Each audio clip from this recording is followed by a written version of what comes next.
আপোনালোক সকলোৱে বিশেষকৈ আমাৰ যুৱ বন্ধুসকল অত্যন্ত উৎকণ্ঠাৰে সৈতে অপেক্ষা কৰি আছিল যে পুলিচৰ কনিষ্টবলসকলৰ নিযুক্তি কেতিয়াৰে পৰা হ'ব বা কোন দিনাখন হ'ব।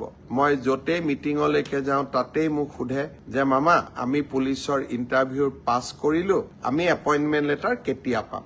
মই আপোনালোকক আজি জনাব খুজিছো যে আপোনালোকৰ উৎকণ্ঠাৰ অন্ত পৰিলে ৩ তাৰিখ গুৱাহাটীত আমি আপোনালোকক নিযুক্তি পত্ৰ বিতৰণ কৰিম। যিসকলে পুলিচ কনিষ্টবল বা কামাণ্ডো, AB, UB, SI যিসকলে পৰীক্ষাত উত্তীৰ্ণ হৈছিলে সকলোকে আমি ৩ তাৰিখে নিযুক্তি পত্ৰ দিম।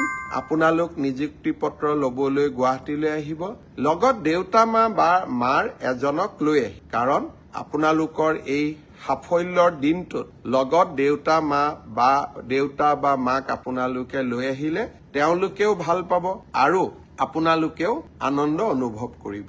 মই সকলো মোৰ অতি মৰমৰ ভাগিনসকলক যিসকলে পৰীক্ষাত পাছ কৰিছে, সকলোকে নহয়, যিসকলে পৰীক্ষাত উত্তীৰ্ণ হ'ল তেওঁলোকক নিযুক্তি পত্ৰ লবলৈ মই ৩ তাৰিখে আকৌ এবাৰ নিমন্ত্ৰণ জনালো। এতিয়া সকলোৱে ভাবিব যে মই ADREত পৰীক্ষাত পাছ কৰি আছো, মই হেল্থত পাছ কৰিছো, এগ্ৰিকালচাৰত মই পাছ কৰি আছো, আমাৰ নিযুক্তি পত্ৰ কেতিয়া পাম। মই এনেকৈ আপোনালোকক যেতিয়াই আমি সাজু হৈ যাওঁ মই এনেকৈ আপোনালোকক খবৰ দি থাকিম। আপোনালোক ধৈৰ্যৰে সৈতে অকণমান আমাক সময় দিয়ক, ধৈৰ্যৰে সৈতে আপোনালোকে অপেক্ষা কৰক। আৰু এটা খবৰ দিব খুজিছো, ইতিমধ্যে আমাৰ মেট্ৰিক পৰীক্ষাৰ দিন ঘোষণা কৰা হৈছে। আমি এটা আঁচনি আপোনালোকৰ বাবে আগবঢ়াই দিছিলো যাতে মেট্ৰিক পৰীক্ষাৰ যিসকলে মেট্ৰিক পৰীক্ষাৰ সন্মুখীন হ'ব তেওঁলোকে যাতে কিতাপ এখন কিনিব পাৰে, পেন এটা কিনিব পাৰে, কলম এটা কিনিব পাৰে,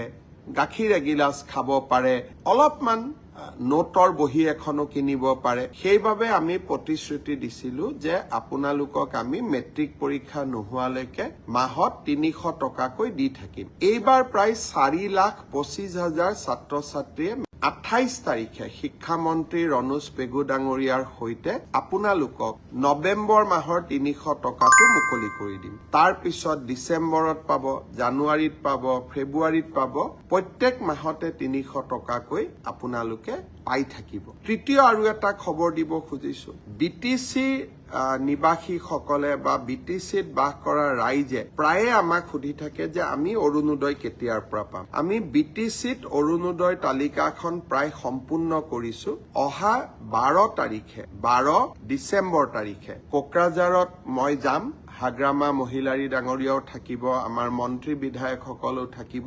12 তাৰিখে আমি BTCৰ অৰুণোদয় আঁচনিটো আৰম্ভ কৰিম, আপোনালোক সকলোৱে উপকৃত হ'ব। বিশেষকৈ এই বিধানসভাতে চাহ বাগিচাৰ শ্ৰমিকসকলক আমি মাটিৰ অধিকাৰো দিম। সেইকাৰণে এইকেইদিন বিধানসভাত আহিবলগীয়া আইনবোৰ আপোনালোকে মিডিয়াৰ জৰিয়তে, ছচিয়েল মিডিয়াৰ জৰিয়তে, মোৰ ফেচবুক, মোৰ টুইটাৰ, মোৰ ইনষ্টাৰ জৰিয়তে আপোনালোকে চাই থাকিব। পুনৰ 3টা খবৰ দিলো, পুলিচৰ চাকৰি 3 তাৰিখে এপইণ্টমেণ্ট লেটাৰ দিম। 28 তাৰিখতে মেট্ৰিকৰ কেণ্ডিডেটসকলে মাহত ৩০০ টকাকৈ পাব আৰু 12 ডিচেম্বৰৰ পৰা BTC-বাসী ৰাইজে অৰুণোদয় পোৱা আৰম্ভ কৰিব। আকৌ এবাৰ আপোনালোকক ধন্যবাদ জনালো, বহুত বহুত ধন্যবাদ।